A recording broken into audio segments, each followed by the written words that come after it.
Right now, if you turn on the news, you'll hear the exact same story. The US economy is thriving, the stock market is hitting all-time highs, and there is absolutely nothing to worry about. But if you look past that calm surface, economic insiders are quietly bracing for a massive, destructive wave. The math beneath the headlines simply doesn't add up. Just recently, investors shorted the oil market by hundreds of millions of dollars right before a major government announcement. That kind of timing isn't a coincidence. It's a calculated bet by people who see what's actually coming. The deception starts with the numbers we are told to watch. When you see oil priced at $90 or $100 a barrel, you are looking at what's called Brent futures. That is essentially a paper promise flashing on a computer screen, not a physical barrel sitting in a warehouse. Relying on those digital numbers creates a dangerous false sense of security. It convinces average entrepreneurs that their supply chains and profit margins are safe, completely blinding them to the harsh physical reality that is heading straight for their businesses. This chart shows the true cost of energy today. The blue bar is that artificial paper price. But if you look at the red bar, a nation that actually requires a real physical barrel of oil delivered to a refinery today is not paying $90. They are paying anywhere from $130 to $160 a barrel. That creates a minimum $35 gap between the digital promise and the physical product. We have never seen a spread this wide in recorded economic history. So why the discrepancy? The paper market is currently functioning as a psychological tool. It keeps investors calm and prevents widespread panic, effectively keeping the broader stock market artificially inflated while the actual cost of running the world skyrockets. But you can't run an 18-wheeler or fly a commercial jet on a psychological tool. Eventually, the number on the screen has to violently snap upward to match the physical cost of keeping ships moving. And when that snap happens, the entire system absorbs the shock. To understand why this is happening, we have to look at the geographical choke points. The closure of the Strait of Hormuz instantly stripped 20% of the global oil supply right out of the market. That closure created an immediate global ripple effect. In Thailand, for example, the entire fishing industry is grinding to a halt because the cost of fuel to run those boats spiked by 250% almost overnight.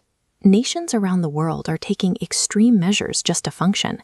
African countries are actively diluting their gasoline with chemicals just to stretch the supply, while governments in Europe are pleading with their citizens to drastically cut back on daily energy use. The American public hasn't felt this severe pain at the pump yet because of an artificial buffer, our strategic petroleum reserve.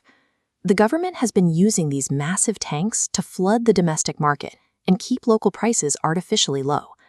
But that reserve was already half empty before this current crisis even began. We are quietly bleeding between 8 and 13 million barrels of oil a day from the global supply, and we are rapidly running out of any safety net to catch the fall. We can actually put a hard date on when that buffer runs dry. According to data from JP Morgan, April 20th is the projected cliff.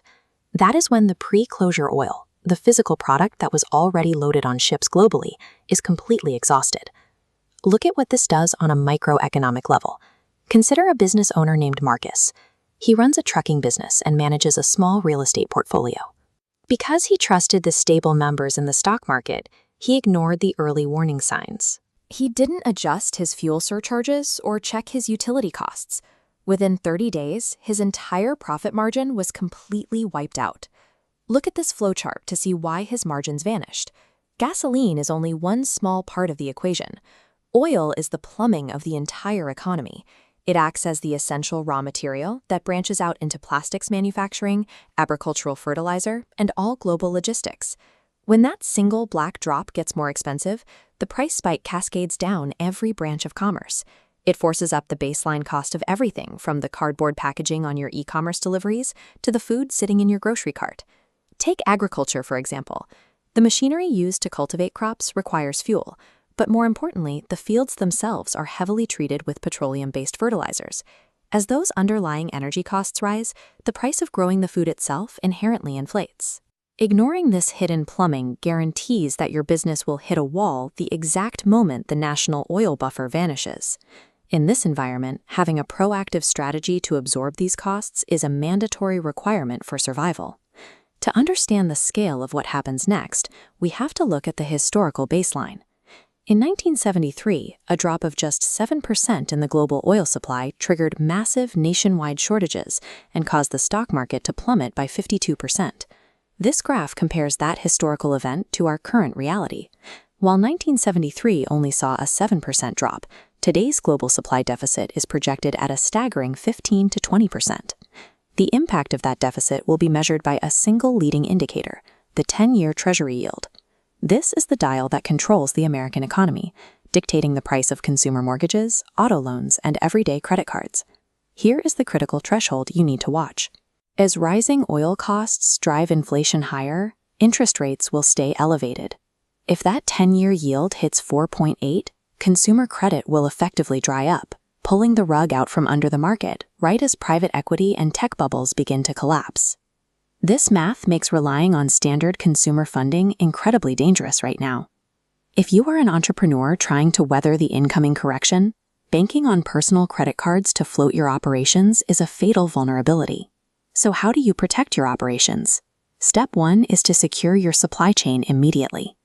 If your business relies on physical goods, you need to be overstocking right now. The price you pay today is the absolute cheapest it will be for the next 12 months. Step 2 is to protect your cash flow.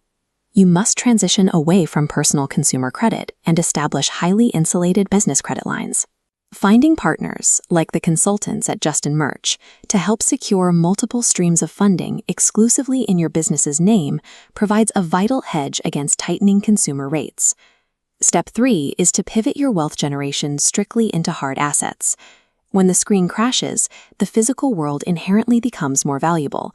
That means acquiring tangible property, land, real estate, and energy infrastructure that will hold its worth when the paper markets falter. Surviving this requires a complete mindset shift. In a major correction, wealth is never actually destroyed. It merely transfers from the people holding paper illusions to the people who own physical realities. The buffer is running out, and the gap between the screen and the shipping lane is closing. If you are building an empire, you have to act now. Secure your alternative capital, lock in your supply chains, and move your investments to solid, tangible ground before the paper illusion finally shatters.